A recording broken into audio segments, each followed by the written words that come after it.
Seja bem-vindo ao MDA, coloque seu fone de ouvido e viaje com a gente no mundo dos animes.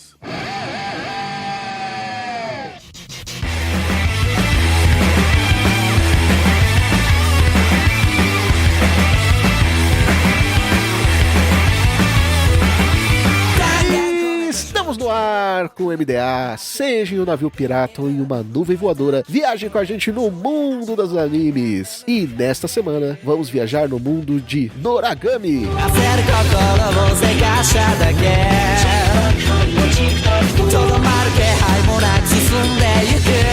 Eu sou o Raul e, pessoal do Anime Friends, o seu pedido foi ouvido. Só esqueceram de mandar os 5 ienes. Aqui é o Lucas e... Cara, como eu ficava falando: você que ousa profanar a terra do sol nascente, eu, Deus Yato, junto com a minha seca, expulso você de sua grande corrupção. Era alguma coisa assim, eu não lembro mais. Enfim, eu cresci. Já tem 10 anos, gente, o anime. Não, 10 anos também não exagera. Em 7. Eu prefiro acreditar que a memória do Lucas é pior do que o anime ter 10 anos. Exatamente. A frase é da hora. Eu ia falar, o editor vai colocar, mas não, o editor não vai colocar. Por favor, editor, coloca isso com a música da abertura do Noragami no fundo. Não. Só que vai estar em japonês, ninguém vai entender. Aqui é o Carlos e Noragami é o tipo de anime que podia ter aparecido na TV brasileira, dublado, bem gostosinho, cheio de trejeito. Merece, né, cara? É uma cara de anime dessa época, né, velho? É, realmente, eu vejo o Noragami, ele tem todas aquelas características que eu acho que as pessoas iam gostar de ver dublado. Tipo, eu queria muito ver Noragami dublado. Olá, pessoal, tudo bom? Prometo não fazer SMR durante o podcast, só porque eu tô com o microfone da hora. Mas, eu sou a Carolina Facaia e vamos falar sobre um anime que eu tenho muito carinho. E vocês perguntaram da frase? E eu achei a frase aqui completinha. Você que veio profanar esta terra do sol nascente, com meu advento, eu, o Deus Yato, junto com você que expulso sua corrupção. Despedaçar. Essa é a minha apresentação aqui. Ah, é melhor do que eu fazendo, viu? Por N motivos. Por N motivos. Mas eu também, eu vivia falando essa frase assim, nas escolas. Eu acho que quando eu tava ainda no ensino médio, quando lançou Noragami, a primeira temporada. Então, eu ficava lá, repetindo. Nossa, eu já tinha saído. Nossa, eu tô velho mesmo, hein? Eu tava no 2º ano da faculdade, meu pai do céu. Enquanto nós esperamos aí os 5 ienes do Anime Friends, bora ouvir os e-mails.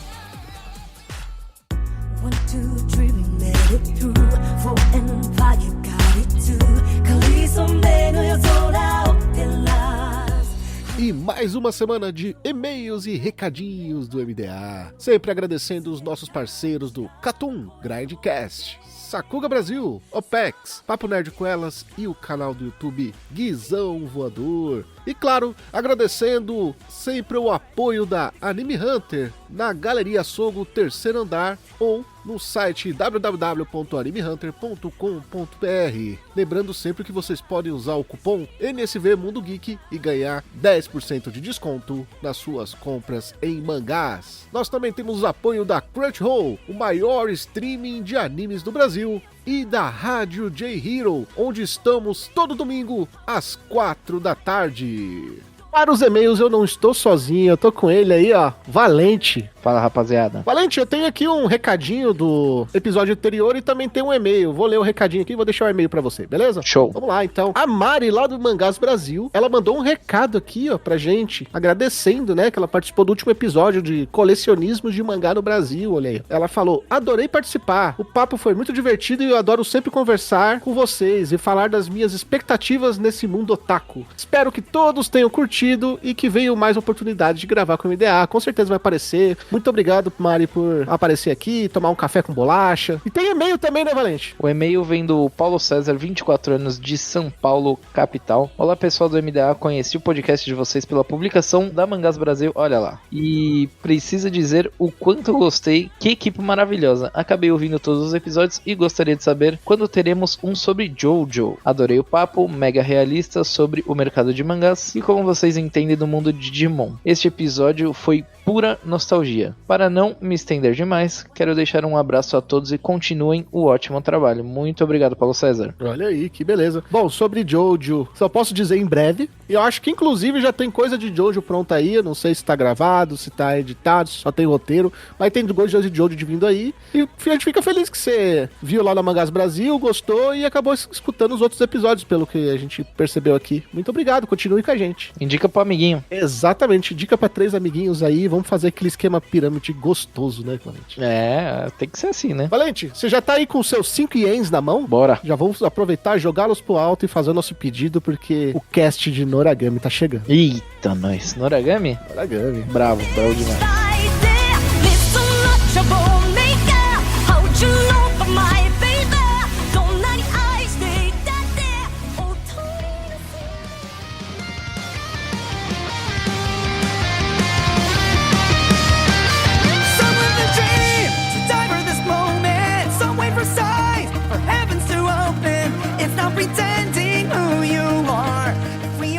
E voltamos com os dados técnicos de Noragami. Hoje vamos falar apenas da primeira temporada, que consiste em 12 episódios. Também tem 2 OVAs. É o OVA lá que eles vão esquiar, se eu não me engano, e o outro eu não lembro, mas eu sei que um é que eles vão esquiar lá. Não muda em nada, né? Não, é um OVA service. É só pra cobrir as tirinhas engraçadas do mangá. O outro é aquele da Bishamon, do piquenique. Do gênero ação, aventura, comédia, romance e sobrenatural. Estreou aí no dia 5 de janeiro de 2014 e terminou a primeira temporada no dia 23 de março também de 2014 pelo estúdio Bones. A fonte é um mangá com 23 volumes, demografia shounen, publicado pela editora Kodansha, revista Monthly Shounen Magazine. O autor é Adachi Toka. Eu acredito que seja um pseudônimo. Na verdade, são 2 mulheres, né? A Adachi e a Toka. Aí eles colocam tudo junto, Adachi Toka. É uma dupla feminina. Uma é responsável apenas pelo character design, assim, dos personagens, e outra desenha os fundos.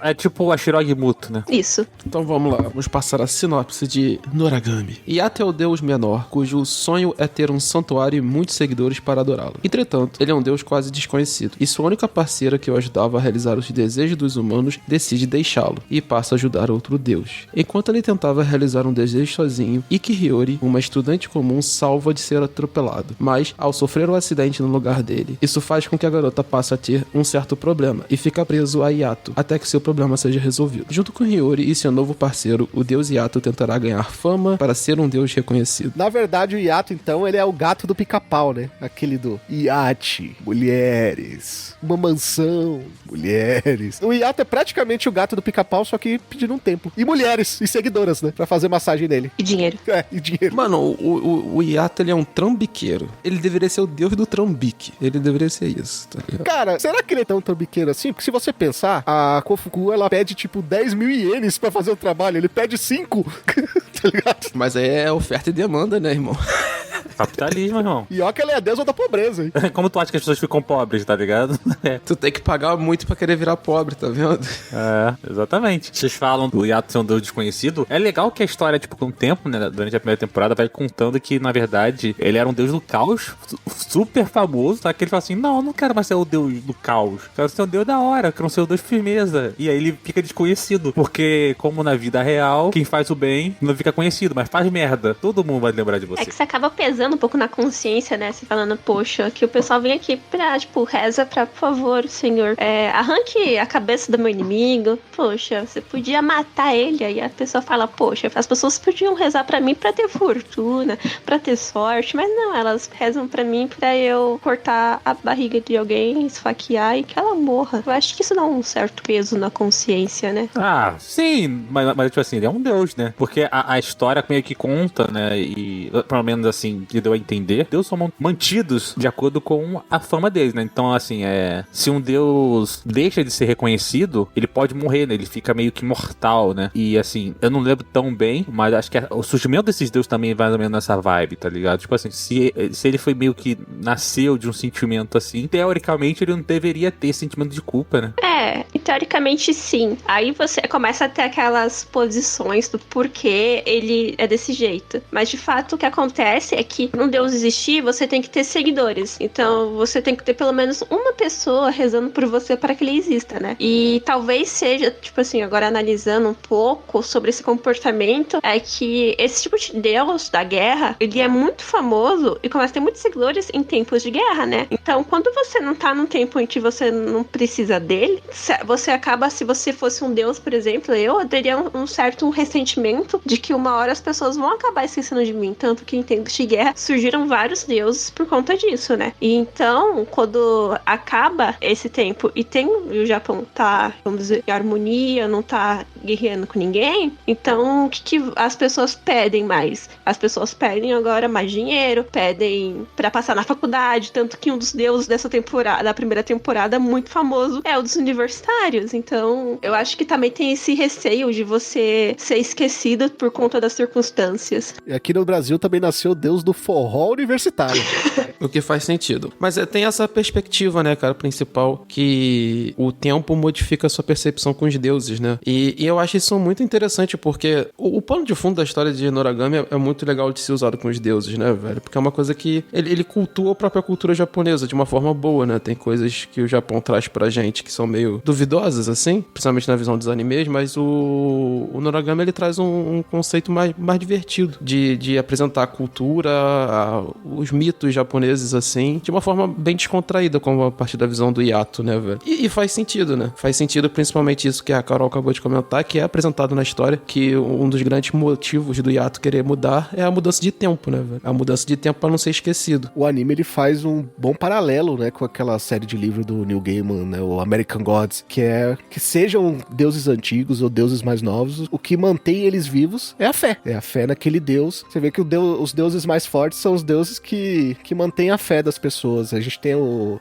deus lá da inteligência lá, que todo mundo que é universitário lá deixa a madeirinha lá e o cara tem um monte de criados, tem um templo maravilhoso, ainda fica zoando o Yato o tempo todo, chamando ele de vagabundo. Fala, pô, você fica dormindo na minha casa aí, escondido. O pessoal zoa ele, mas todo mundo tem um certo nível de respeito e até de receio, porque os caras sabem que, no fundo, que quem é a verdadeira identidade do Yato, né? Se o bicho ficar louco, ele pode até ser mortal, né? Mas o bicho leva uma galera com ele. A Kofuku fala disso, né? Ela até assusta o Yukini e a Hiyori, né? Quando ela comenta que ele é um idiota. Aí ela fala, um idiota? Ele é o deus da calamidade, meu amigo. Tomem muito cuidado com o que vocês falam. Vocês não sabem o poder que esse homem tem. Aí os dois ficam assustados, né? Porque eles não imaginavam que ele era um deus, entre aspas, mal, né? Ele era o deus do caos, né? E quem conheceu ele há pouco tempo, que era o caso dos dois, não tinha uma mínima noção que ele poderia ser tudo isso, né? É, tanto que, tipo, uma deusa que tem uma rivalidade com ele é a Bichamon, tá ligado? Que é uma, porra, é a Bichamon, mano, a deusa foda, tá ligado? Da guerra. É, então, ela tá atrás dele, mas, tipo assim, ela não subestima, tá ligado? Ela sabe que, tipo assim, não é uma luta fácil. E eu acho legal também, cara, a perspectiva que eles apresentam dos templos, né, cara? E aí já fazendo só uma pincelada no que vem pra segunda temporada, né? A importância dos templos é esse negócio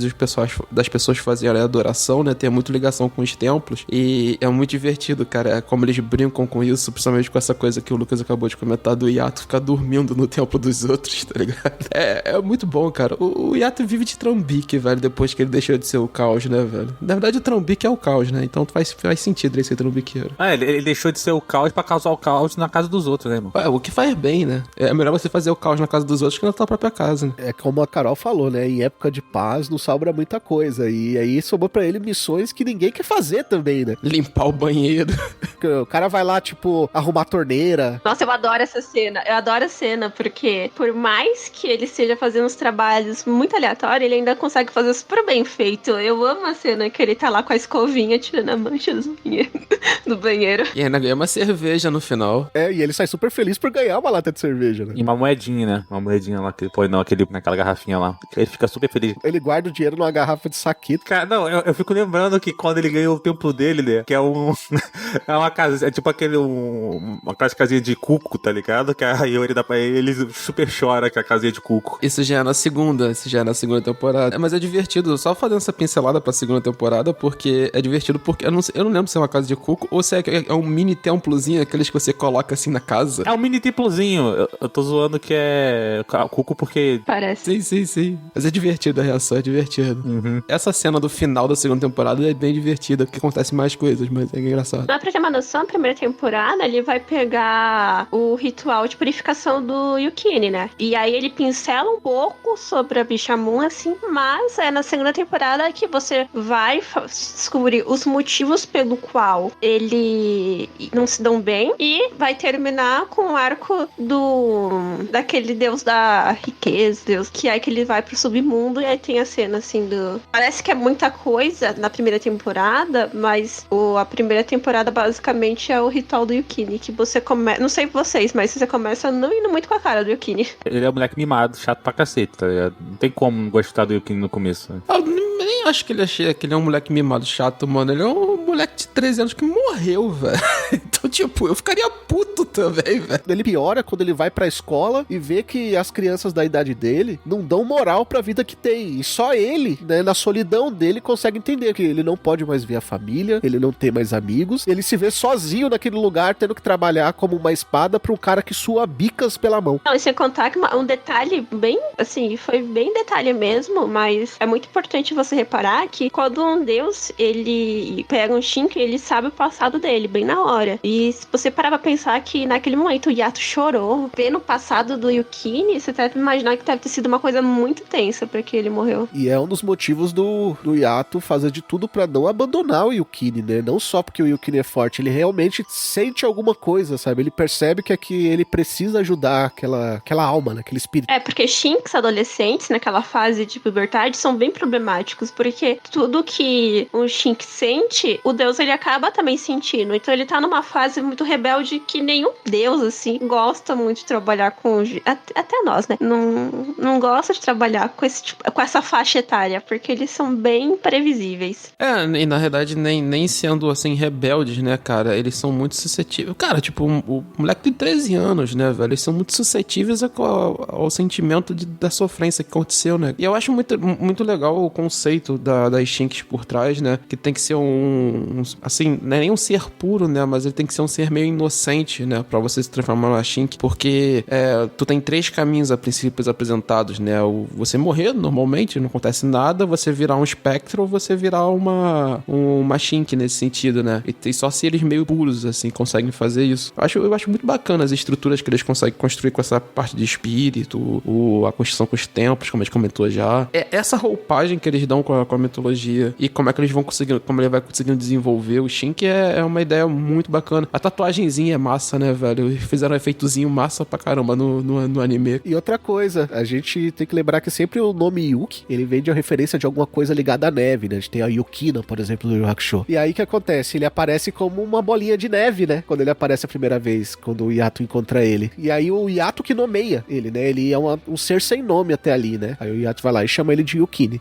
Yukine é o apelido. Seria bem mais específico, tipo assim, seria literalmente neve, porque é Yuki, né? Sim. Mas tem uma questão dos nomes das Riks, né? Que eles não podem falar. Eu lembro que tem um caô assim, não tinha? Ou era o deus que tinha que guardar o nome? Tem. Não, é que acontece o seguinte, você tem o nome do Shink em forma humana, o nome dele em forma de espada, e tanto que o do Yukine é Seki, e só que quando você é um Shink, você não pode ter memórias do seu passado, porque se você tem memórias do seu passado, você acaba se tornando a caixa, um monstro. Então o que acontece? Um gatilho que pode acontecer é se você falar o nome antigo dele, porque se você comentar, o que vai acontecer é que ele vai lembrar de todo o seu passado e vai se tornar um Yakashi e não vai ter mais jeito. Por isso são os 3 nomes.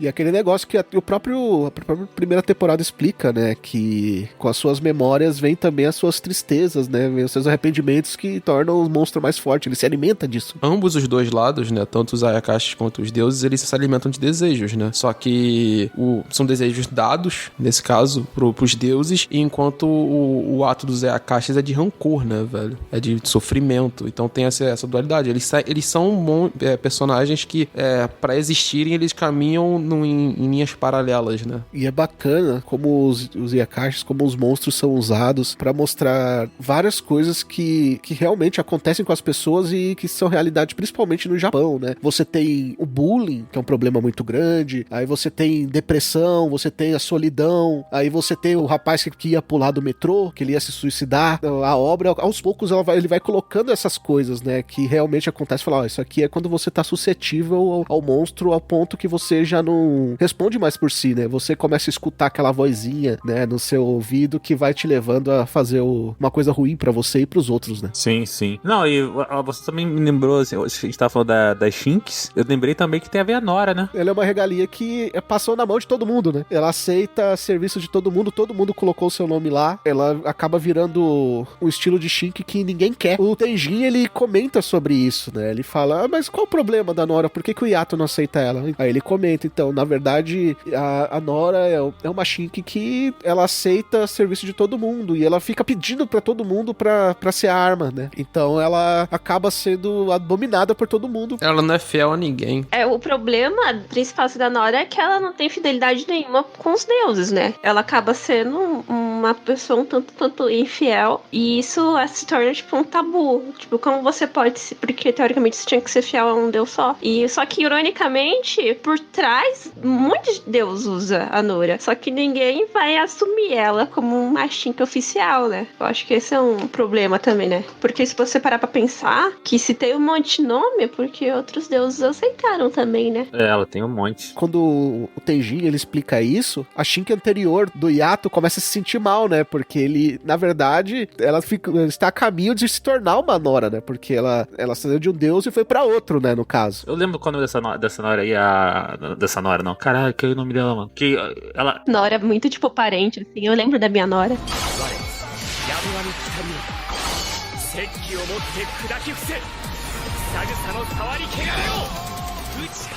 Cara, mas assim, eu vou puxar aqui um assunto que é um assunto que me incomoda um pouco em Noragami, tá ligado? Que é o eti. O eti me incomoda em Noragami, velho. Eu sinto que a obra podia andar sem isso. Porque, por exemplo, o design da Bishamon passa por mim, tá ligado? Até vai em certos momentos, mas tem coisas como, por exemplo, no primeiro episódio tem no primeiro ou segundo episódio a Hiyori, aí os caras têm que mostrar uma cena de ela no banheiro fazendo orelhinha de gato com shampoo. Eu fico tipo, porra, mano, pra quê, tá ligado? Ou ela dando uma bicuda no sapo lá, monstro, quando o Yato tá sem espada, e ela tem que dar uma bicuda e a câmera tem que estar embaixo mostrando a calcinha dela quando ela chuta. Eu acho que não. Rola no mangá por causa, até pelo gênero das autoras, mas, Carol, tu que é uma fiel leitora do mangá, tem algum eti na leitura? É bem separado, porque quando aparece o eti normalmente...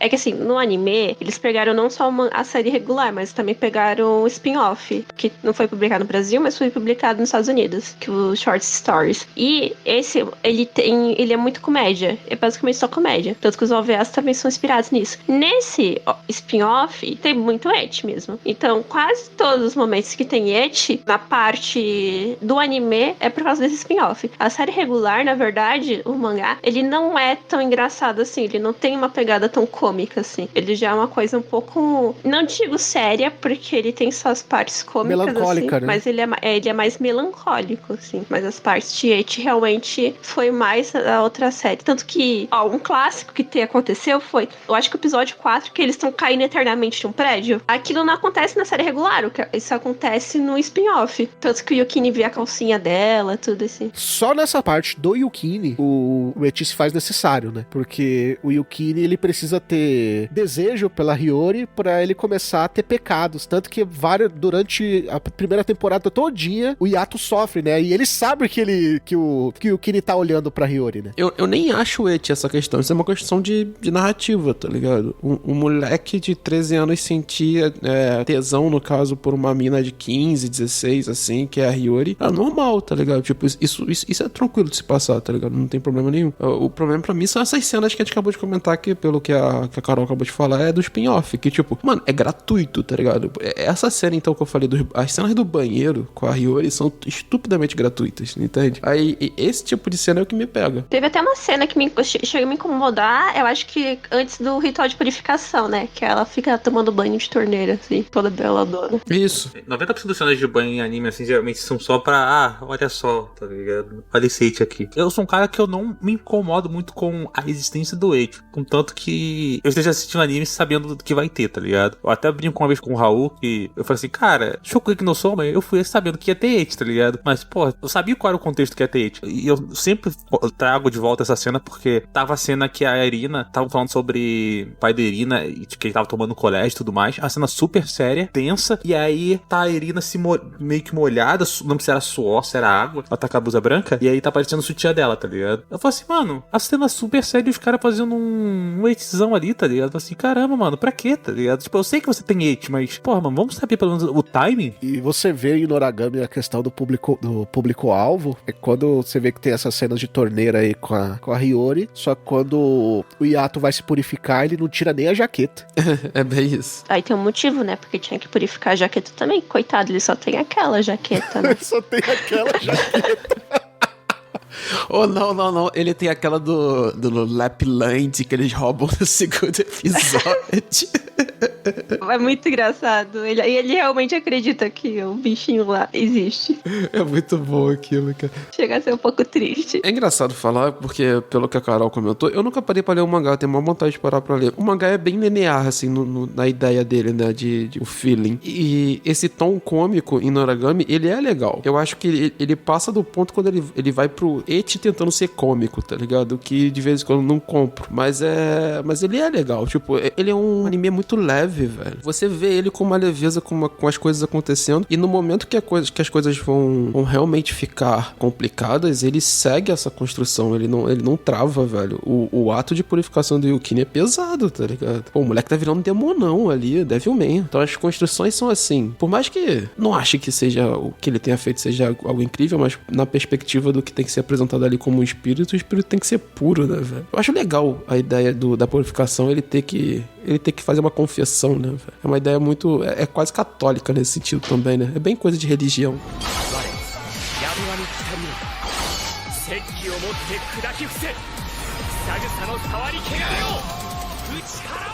Comentando que o mangá ele foi publicado no Brasil pela Panini. Já terminou, né, Carol? Não, ele ainda tá em andamento. Inclusive, esse arco, que tá bem longo, eu tô comparando quase com o arco da Bishamon. Pra você ter uma noção, acho que o arco da Bishamon no anime foi tipo 6 episódios. E no mangá foi anos, assim, anos.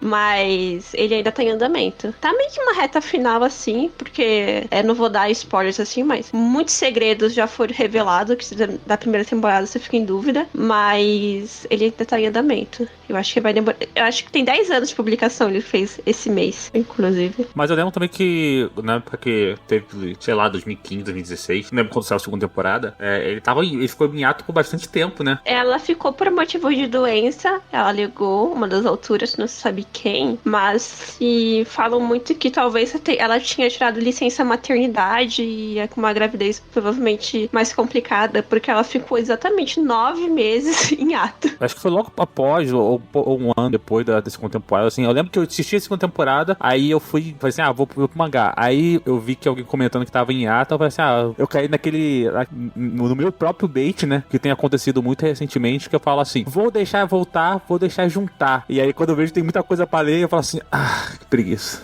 Eu tô assim com muita coisa, gente. Tipo, eu tô assim pra vocês terem noção, eu tô desde falta 2 episódios da primeira parte da segunda temporada de Zero pra eu assistir. Porque eu falei assim, vai parar agora, eu vou assistir quando voltar a segunda temporada. E até hoje eu não chutei porque eu tô com preguiça. Mas se você ter uma noção, ela nunca mais foi, assim, a mesma em questão de periodicidade, assim. Tem muitos meses que ela acaba publicando metade, assim, do capítulo. E aí na próxima mangá, tanto que em 10 anos ele tem 23 volumes, né? Por quê? Porque ele ficou quase um ano em ato e tem essa questão de, se você pegar pra ver assim, os halls, tudo, ela volta volta e meia.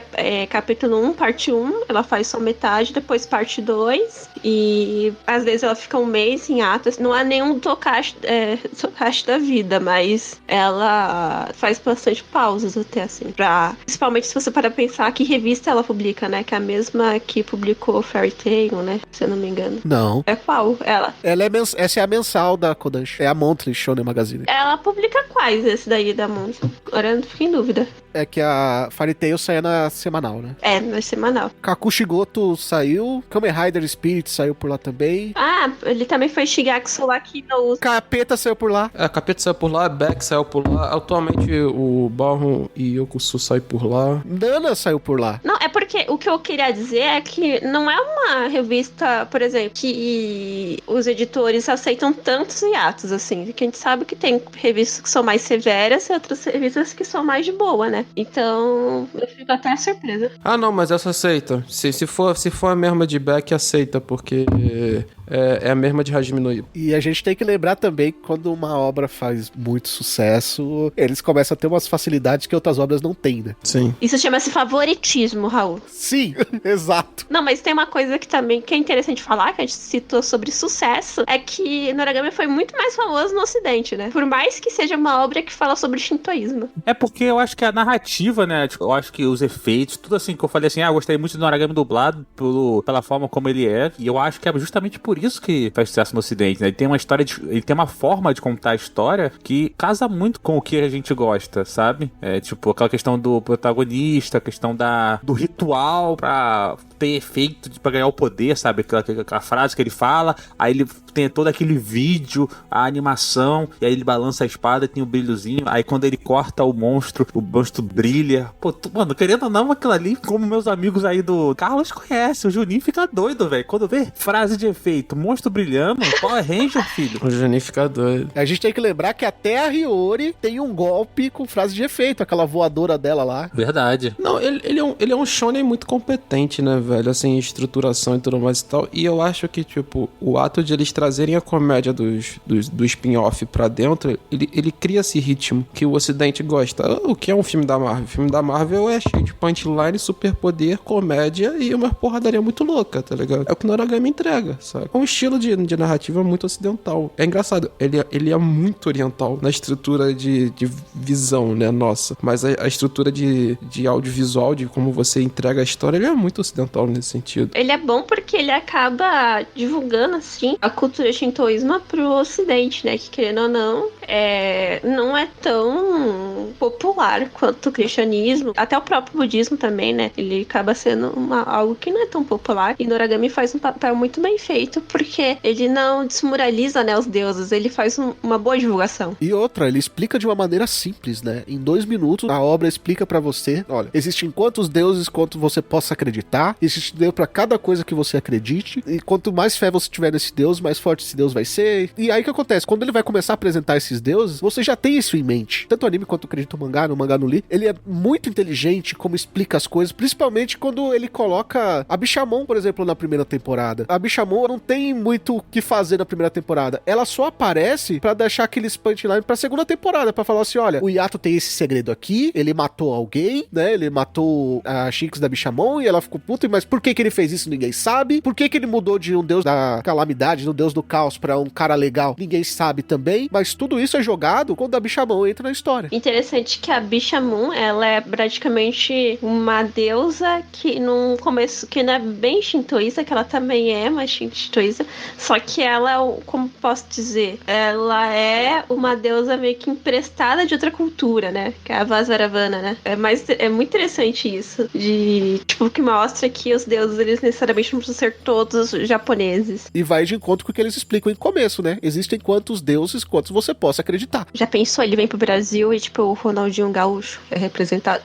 Ele já é um bruxo, né? Mas eu já sei que quando o Ronaldinho morrer, vai ter estátua, ele vai ser Deus, irmão. Aquilo ali não tem como, irmão. O deus dos rolê aleatório. É isso aí. É o Deus do rolê. O vilão final aí, que é o vilão filler, ele, querendo ou não, é praticamente isso, né? Se eu não me engano, ele explica alguma coisa de ele ter sido humano e acabar tendo a fé das pessoas e ter virado um deus do caos, né? Depois que tem o anime, né, ele fica muito popular, né? Então aí da Shitoka, ela faz um spin-off, assim, contando, tipo, é basicamente uma adaptação da história daquela trivia pro mangá, né? Na verdade, foi só uma questão final, mas dando uma pincelada, é muito, esse arco aí fica muito ruim, porque ele torna tanto o mangá quanto a segunda temporada meio repetitiva, pela questão das memórias, as coisas. Volta no mesmo problema, né, de pecados do passado voltando, né? É como se eles não tivessem planejado na época, tipo, eles falaram, não vai ter segunda temporada, deixa eu meter aqui essa história meio que baseada um pouco com o mesmo conceito que tá passando no mangá. E é engraçado porque, tipo, se você parar pra pensar a estrutura, como é que foi feita as 2 temporadas, que a segunda temporada basicamente é só o arco da Bishamon, né? E se você parar pra pensar, dá pra contar esses 24 episódios direto. Mas, tipo, eles resolveram dividir em 2 e meter um filerzão. Pelo que a Carol tava falando, na primeira temporada ainda tava acontecendo, tava acabando o arco da Bishamon. Tava acontecendo ainda, é porque o arco da Bishamon, ele vai terminar bem depois da primeira temporada, assim. Por isso eu acho que eles nem tocaram na história, porque enquanto tava passando a primeira temporada, o Yato tava lutando com a Bishamon no mangá. E ele tem um efeito meio, sabe, quando você tá lendo um Bleach, que começa a luta e começa vários flashbacks e que tá acontecendo outra coisa, e depois de 2 anos volta a luta.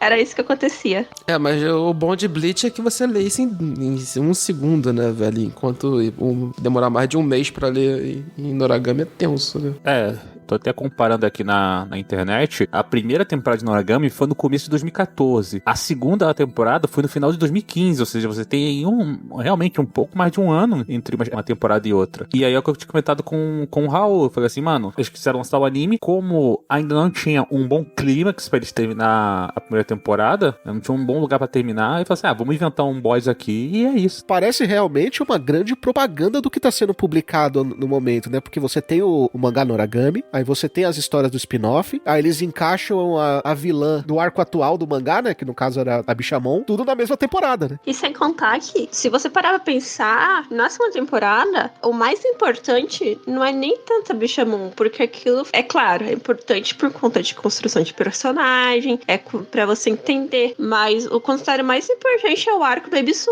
que infelizmente foi muito acelerado. Só que você vai ter a questão do nome do Yato e vai ter novos personagens que vão fazer uma diferença muito grande pra história.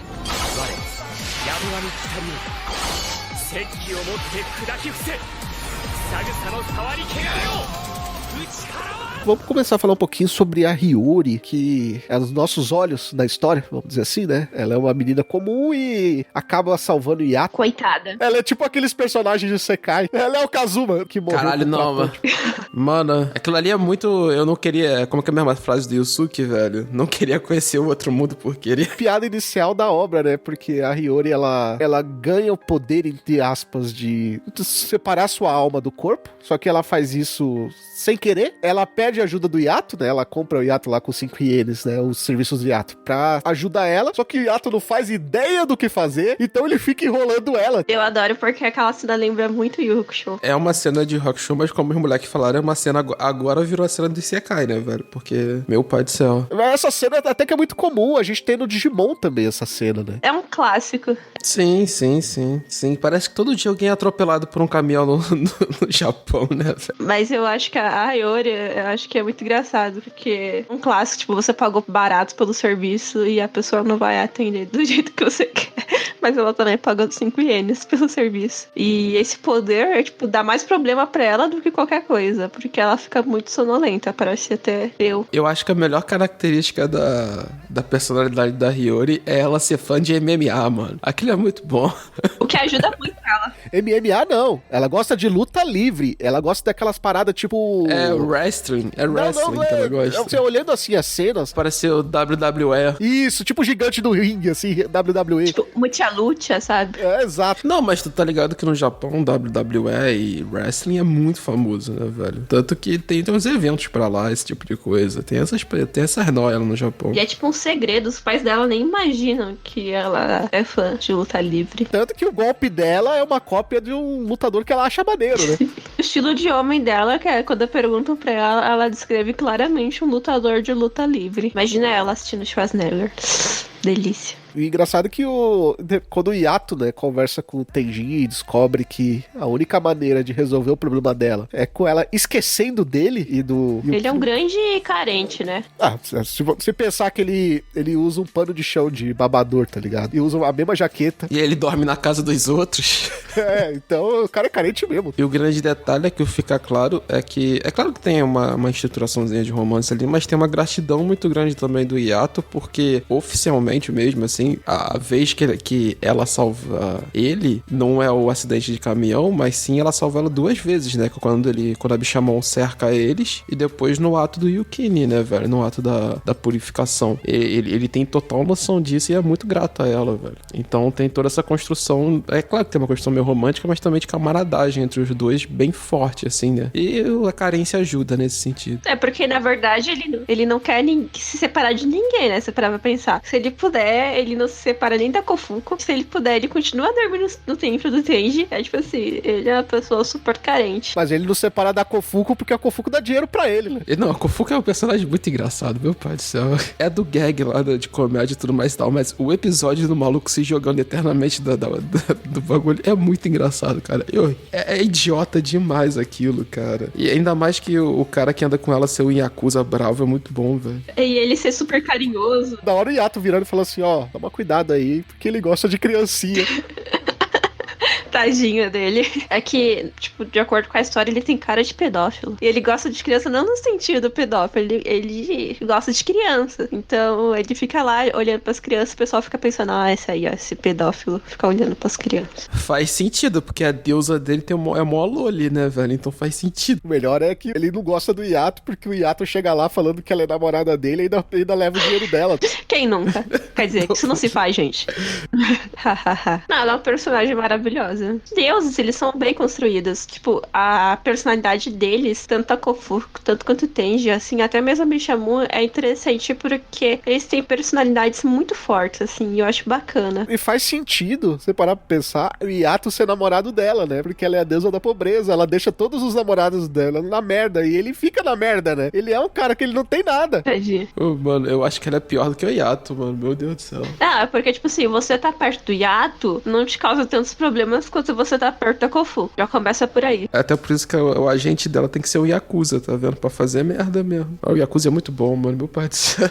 Ele transforma em quê, né? Ele transforma num leque, num bagulho assim? É num leque que abre o portal. O da hora é a Bishamon falando pra Kofuko, né? Por acaso você não tá abrindo esses buracos de propósito pra me ficar ocupada e ir atrás do Yato, né? Ela, não, você acha que eu faria isso? Com maior cara de culpada, tá ligado? E a gente vê o quanto ela também é poderosa, do tipo, você tá só treta com o Yato, mas mexe comigo pra você ver o que acontece. Que ela faz uma olhada assim que a Bishamon nem fala nada. Se você me ameaçar, eu vou ficar o dia todo com você pra ter azar. Ninguém quer ficar pobre, irmão. O maior medo do mundo é ficar pobre. E outra coisa, a gente tem que lembrar que a Bishamon, ela tem que sustentar 7 lá, velho.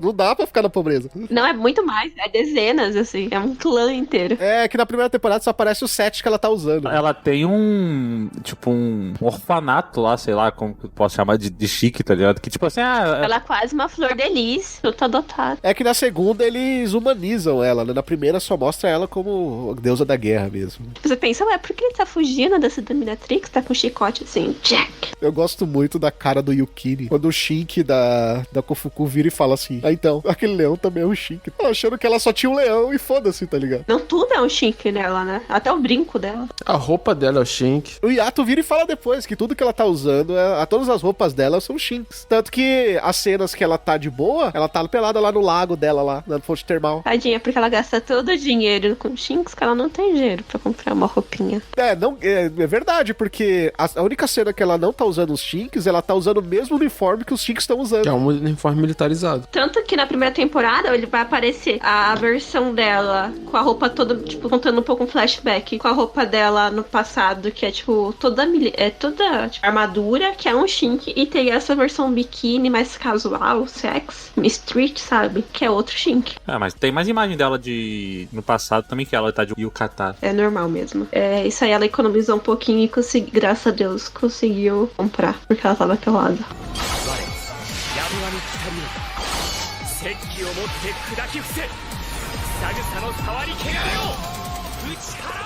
a gente tem que falar, né? A animação é bonita pra caralho desse anime, né, velho? Muito bem feito pelo Bones. Eu acho que a primeira temporada excede cenas estáticas. Cara, é muita cena estática, mas que a arte é bonita pra caramba, é. E as cenas de batalha são bem feitas. Cena estática bem dirigida não causa problema. Só que excede, cara, sabe? Você vê, tipo, é muita cena estática. É muita cena que não tem personagem nem mexendo na boca, sabe? Se você parar pra olhar. Porém, é aquele negócio de você pegar e usar o orçamento na hora certa, porque as cenas de luta, as cenas de ação estão todas bem animadas, coreografadas e tal. E a trilha sonora é bem legal. Gosto também. Eu gosto muito da música de abertura de Noragami, cara, da primeira temporada. Eu gosto da trilha sonora com os rapzinhos. Carol, você que leu o mangá, tem conteúdo pra uma terceira temporada? Tem sim, porque se você parar a pensar que eles fecharam o arco do Ebisu, depois vai ter o arco do pai, né? Então, tem sim, tem bastante conteúdo, se pá... Talarico?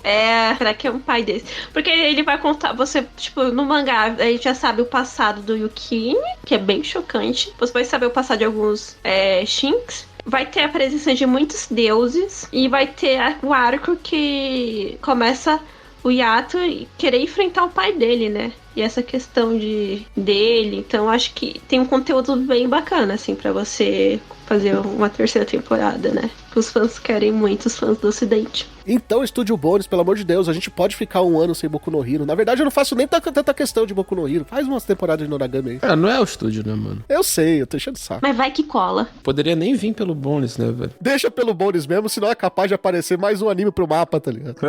Eu ia falar exatamente disso, pô, mapa. Nossa, não. Eu levanto a mão, vai pro mapa, irmão. O problema é aparecer na JC Staff. JC é cansado. Cara, o problema é que tá saindo tudo pelo mapa ultimamente. Alguma criança tá chorando. Exato. Mas, mano, pega a lista de animes que a JC Staff faz por ano também, tu compara com o mapa, dá pau a pau, irmão. Só que os animes do mapa são bonitinhos alguns. Da JC Staff, não. Então, depois do arco de purificação, a gente tem o arco final aí, que é o famoso arco filler, né? O arco do rabo. A animação deles lutando no passado é maneiríssima, velho. Na verdade, toda vez que aparece cena deles no passado, na época dos samurais, parece ser interessantíssimo, né, cara? É muito massa, cara. Ainda mais que eles jogam pra dar simulação de sangue, né? Eles jogam um fundo vermelho, aí trabalha tudo só com silhueta, a animação tá massa. E eles trabalham com muito match cut de edição. Match cut, pra quem não tá ouvindo e não tá entendendo esse termo técnico, match cut é quando tu pega uma cena e você faz o mesmo movimento e os frames são iguais, tá ligado? Pra você dar o corte e ficar... Tem muito isso hoje em dia em Instagram, tá ligado? O pessoal tenta fazer muito isso no Instagram com match cut. É muito massa, cara. Eles fazem um bagulho muito bem feito, né? Nesses 2 episódios, né? São só 2 episódios. Episódio 11 e 12, né? Tem uma cena que eu acho que é maravilhosa. É do Urabu essa cena. Mostra ele como assassino no passado. Depois corta pra ele no presente, matando as pessoas que estão na rua. Ele tá num rio, não é essa cena que eu tô falando? É, que ele tá matando as pessoas no meio da rua, assim. Ele mata um monte de gente. Aí tem um cara na ponte, o cara vê ele matando, sai correndo. Aí ele vai lá e alcança o cara que tava na ponte e mata ele também. Então, é essa cena que tem o match cut. O match cut é quando ele olha pro lado aqui assim e, tipo, eles dão um corte. Ele tá até com uma roupa diferente. Eles cortam, aí tu já tá no futuro. E os olhos do Yato tá muito da hora dessa cena. É linda essa cena, cara. Sim, tem um contraste, né? O Yato em si, tipo, ele é um personagem muito, assim, tecnicamente, pro anime, mano. A escolha da voz dele eu achei muito bacana. Tipo, eles escolheram bem a voz do Yato, né? Porque se eu não me engano, é o Kamiya Hiroshi, né? Que é o cara que, pô, pra quem não lembra, é o mesmo cara que que dublou o Akashi lá de Kuroko, tá ligado? Porque aquela voz meio imponente mesmo, saca? Ele também dublou o Levi, né? O Levi, verdade. Tem o Levi que é mais famoso, é verdade. É que faz tempo que eu não assisto o Shingeki, então... Mas enfim, então são personagens assim que o pessoal conhece, tá ligado? Então, aquela voz realmente de personagem que encara. E o Yato ter todo esse plot dele, de ele ser o cara do caos, né? E ir pro bem faz muito sentido, que ele tem aquela voz, essa voz imponente quando ele precisa, mas também a voz meio descontraído, né? Que é bobalhão. Então é muito legal porque, tipo, ele realmente escolheram uma voz que para as cenas que ele precisa ser o cara do caos entrega, saca? Tem que lembrar que a mudança dele na luta final, né? Que ele tá brincando ainda, sendo daquele jeito meio descontraído, até o Urabu pegar e fazer qualquer coisa com a Hariori. Aí ele dá aquela fechada de olho de assassino que você via nas cenas passadas, né? Dele como samurai. E aí ele parte pra cima com toda a força, né? Do Urabu, que o Urabu até fala, esse é o verdadeiro Yato, né? E o Yato, tipo, o Yato dá um pau nele. 2 golpes, tá ligado? Vai lá, arranca a espada dele do seu... Né? Você fica, ô louco, esse é o Yato. Você chegaria a perguntar também sobre se teria material, só pra ter uma noção, Raul.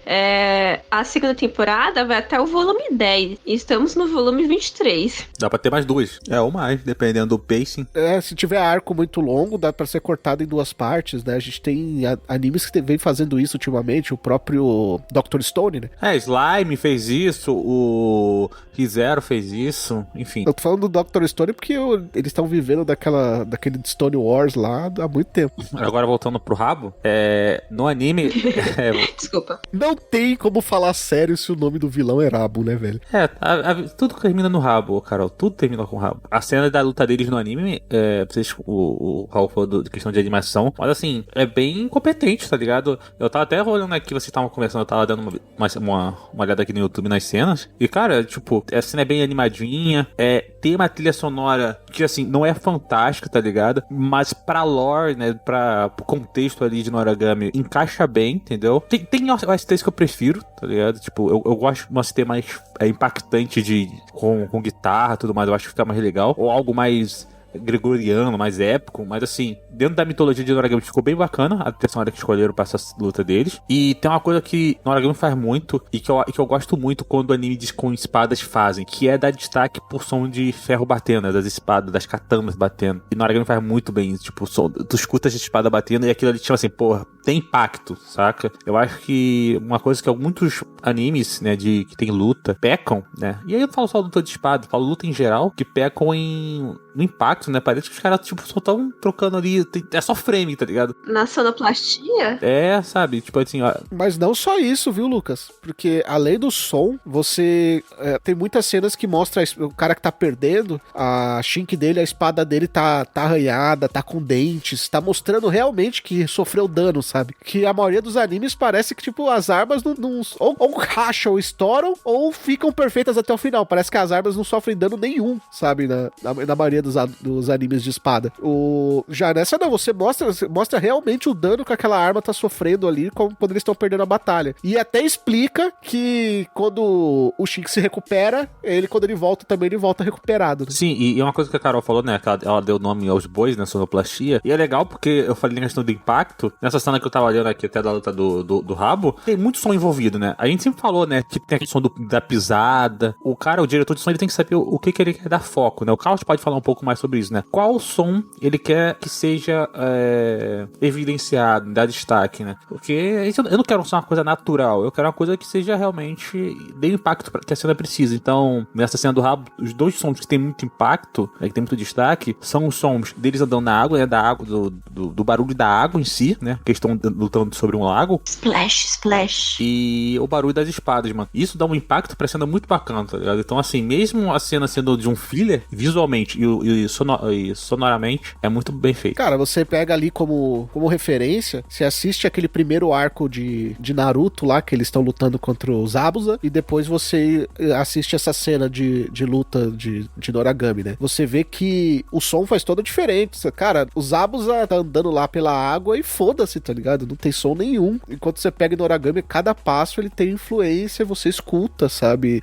Isso te imerge na história, né? O ato de você trabalhar com som, né, de fazer o sound design, ele é um ato narrativo, né, cara? Então, eu chuto muito provavelmente que o ato de Naruto não ter um sound design tão legal assim pra esse tipo de coisa é produção, é tempo. Mas no caso de Noragami, ou como o Lucas falou, porque tu pode fazer um som mais diético, que o pessoal fala, assim, o termo técnico normalmente, que é quando você abrange demais um som, entende? Por exemplo, tu tá numa sala, aí, tipo, só tem 2 pessoas conversando e você faz os sons da sala ser muito mais fortes do que eles são, tá ligado? Tipo, som do barulho do relógio, som de outras coisas, são sons que serão muito pequenos na realidade, serem muito maiores. E o ato de você escolher qual som vai ficar mais alto, qual som vai ficar mais baixo, é narrativa, velho.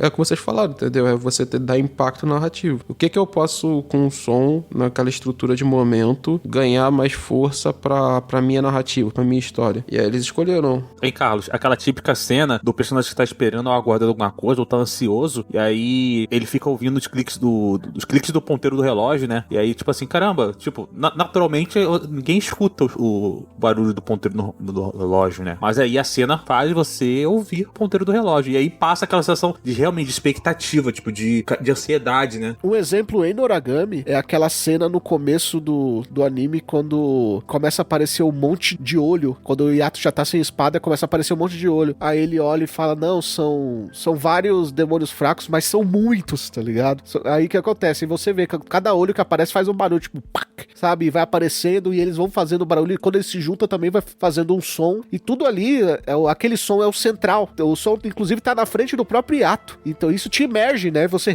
dá aquela sensação de, caralho, mano, fudeu, esses bichos vão fuder com o Yato.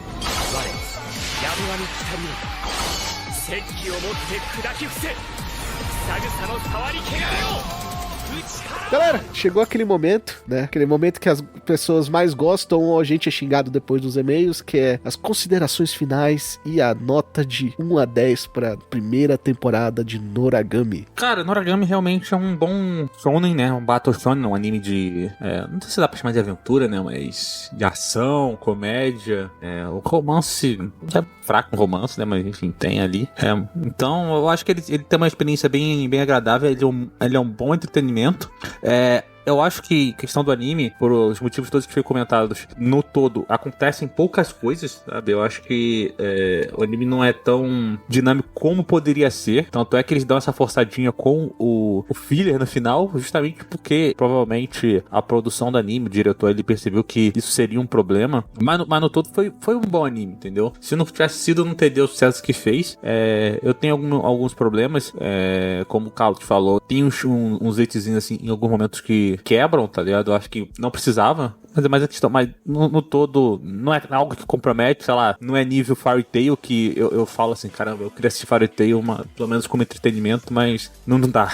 Não dá, porque ele destrói algumas personagens, saca? Eu falo sempre que, porra, a Erza é uma puta personagem e aí ela vai lutar com roupa de coelhinho. Pra mim não dá. Isso não acontece em Noragami. Então é mais de boa, mas ainda é um problema. O design dos personagens eu acho também muito bacana. Eu acho que os personagens conseguem representar visualmente a personalidade dos personagens. A escolha das vozes eu achei muito bacana, né? Como eu disse, a voz da Kofuku, você consegue entender quem ela é. A voz do Yukine e principalmente a voz do Yato, mano. A voz do Yato pra mim foi uma escolha assim absurdamente bem feita, uma escolha sensacional. A animação é fraca, né? Ela é bem compensada pelo design, que o design é muito bem feito. O Estúdio Bones é um estúdio que sempre soube trabalhar com coloração. Tipo, se você vê os animes do Estúdio Bones, são todos com uma coloração muito bem feita, sabe? Tipo, com cores vivas, com cores que... Pô, se tu pega a coloração, sei lá, do Boku no Hero, pega a coloração do Noragami, tu pega você pega a coloração do Pop Mob, né? Você vê que são animes assim que, questão de design, questão de cor, pô, sempre consegue ter uma identidade, né? Então acho que... Kenkai Sensei é um bom exemplo também. Kenkai Sensei, então assim, são animes assim que, pô, mano, azul, amarelo, pô, são coisas assim, pô, as cores quentes, né? Principalmente, elas chamam a atenção. A trilha sonora de tudo isso é ok, tá? A trilha sonora é ok. A Carol falou que sonoplastia é muito boa. Eu gostei muito da sonoplastia, eu achei a escolha bem feita, mas a trilha sonora pra mim ficou devendo, entendeu? A abertura pra mim é boa, mas a trilha sonora, né, que eu falo, as background musics, elas ficam me devendo. Tem algumas que eles são assertivas, mas assim, elas não são marcantes, né? Elas são competentes, mas não são marcantes. Faz o trabalho dela e ponto. Tem alguns animes que é um Pop Mob Psycho, assim, que dá pra tu lembrar de como é a BGM, né? E isso não acontece no Noragami. Enfim, eu vou ficar com uma nota 7. Eu acho que a segunda temporada, ela subiria a nota, mas como é só a primeira temporada, tem a questão do filler, tem todos esses problemas que eu também citei, questão de narrativa, que pra mim deram uma arrastadinha no anime, eu dou nota 7. O anime é acima da média, mas tem alguns defeitos. Se eu for comparar Noragami no meio de anime, ele é acima da média. Se eu for comparar no meio de shonen, de batalha, ele é mais acima da média ainda. É meio simples assim, pelo menos pra mim, tá ligado? Ele é um anime muito divertido de se assistir, né? Ele é um entretenimento muito gostoso. Mas ele tem momentos que me tiram. O ecchi me tira muito da história, assim. É uma coisa meio desnecessária. Enquanto que a comédia em Noragami, ela se apresenta muito bem. Eu acho até que podia ter um pouco menos. Acho que o ritmo podia ser um pouco mais denso, como parece ser o do mangá, de acordo com o que a Carol falou. Mas ela ainda assim, ela não distancia a gente da obra. Ela não é intervencionista, né? Mas o ecchi é. E isso já me faz perder muito ponto, assim. Eu acho que são escolhas de cenas, assim, totalmente desnecessárias que não precisa. Não é nada necessário pra obra. Não é nada que agregue a obra. E aí isso me tira muito. Tirando isso, eu tenho o meu problema com essa primeira temporada. A gente tá falando só da primeira, né? Se fosse a segunda, eu acho a narrativa da segunda temporada bem boa. Mas essa primeira temporada, dá pra dizer até que ela é meio arrastada, velho. Ela é uma temporada de um arco razoavelmente curto, que é o arco do Yukine, né? É um arco que começa no segundo episódio e vai se terminar no oitavo, nono episódio de uma forma muito bem arrastada, né? Você tem episódios ali que não precisavam existir, não tinham. Por exemplo, o episódio que eu gosto, que eu achei divertido, que é o episódio 4, mas que é deles caindo eternamente